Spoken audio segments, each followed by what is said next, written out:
মনে রাখবেন, যারা নিজেদের তারিফ করে তারা হয়তো পজিটিভ মানুষ দেখে তারিফ করে, তাদের সংসারে এমন এমন অশান্তি হয় যেগুলো হয়তো আপনাদের হয় না, শুধুমাত্র শয়তান ওইগুলো আপনার সামনে হাজির করছে। খবরদার, ওইগুলো দেখে খুব সহজেই একে অন্যের প্রতি জাজমেন্ট করতে যাবেন না।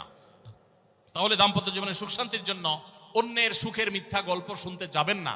যদি সত্য গল্পও হয় তবুও মনে রাখবেন যে হয়তো সে একটা দিক তুলে ধরছে, তাদের আরো চ্যাপ্টার আছে সেটা তারা তুলে ধরছে না, তাদের চাইতে আমরা আলহামদুলিল্লাহ কম সুখে নাই।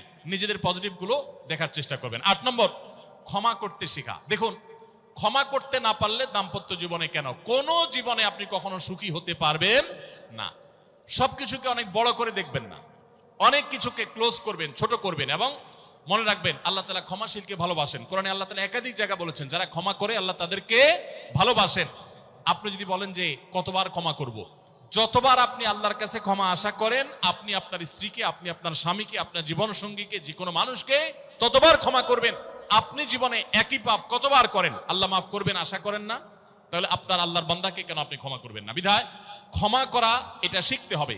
কখনো কোনো ভুল হয়েছে বুঝতে পারলে পণ্ডিতি না করে সাথে সাথে ভুল স্বীকার করা জানতে হবে, যে হ্যাঁ এটা আমি ভুল করেছি। হ্যাঁ, এটা স্বীকার করলে সে একটু মাথায় উঠে যাবে, সে একটু লাই পেয়ে যাবে, পাক। কিন্তু এটা একটা ভালো গুণ, পরবর্তীতে এটাকে ব্যালেন্স করতে পারবেন অন্যভাবে। ভুল স্বীকার করবেন।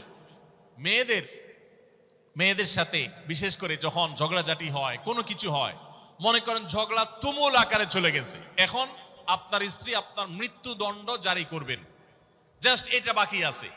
এই টাইমটাতে আপনি যদি চান যে এই রাগের পারদকে পাতাল থেকে মুহূর্তের ভিতর, আমি আকাশ থেকে মুহূর্তের ভিতরে পাতালে নামায় আনবো, আগুনের সাথে সাথে পানি করব, একটা বুদ্ধি, একটা কাজ করবেন, সাথে সাথে পানি হয়ে যাবে। সেটা কি?